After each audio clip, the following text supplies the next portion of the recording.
আজ রান্না করতেছি ডাটা দিয়ে ইলিশ মাছের মাথা।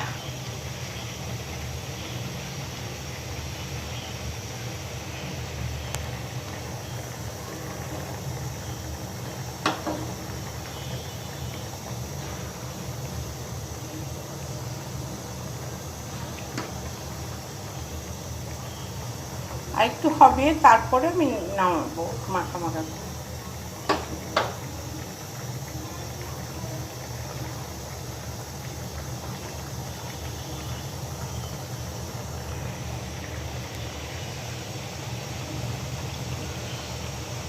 আমি এখানে তেল দিয়েছি, পেঁয়াজ বাটা দিয়েছি। তারপরে আমি অবশ্য ইলিশ মাছ রান্না করলে কখনোই আদা রসুন দেই না, শুধু পেঁয়াজ বাটা দিই, হলুদ আর মরিচ লবণ দিয়ে আমি কষিয়ে, ডাটাগুলো সুন্দর করে কষিয়ে, তারপর মাছ কষিয়ে পানি দিয়ে দিলাম।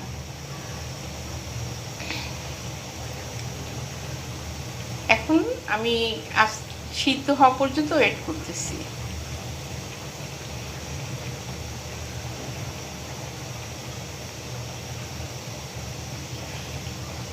ডাটা তরকারিটা আপনাদের কার কার পছন্দ কমেন্টস করে জানাবেন। আমার তো ইলিশ মাছ দিয়ে, চিংড়ি মাছ দিয়ে ডাটা তরকারি খুবই পছন্দের।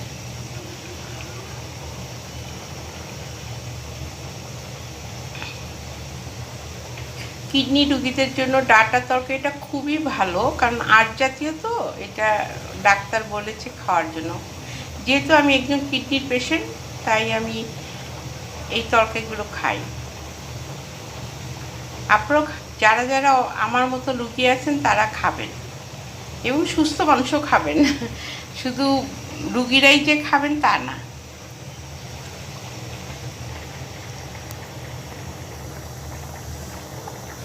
আমার তরকারিটা আলহামদুলিল্লাহ ভালো মানে হয়ে আসছে।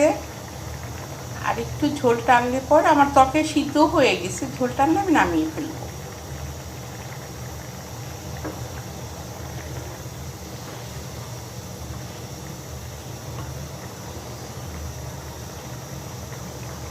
আমি এখন নামানোর আগে কিছুই দিব না, কারণ ইলিশ মাছে আমি কিছু দিই না, কারণ ইলিশ মাছের ফ্লেভারটাই আমার কাছে ভালো লাগে।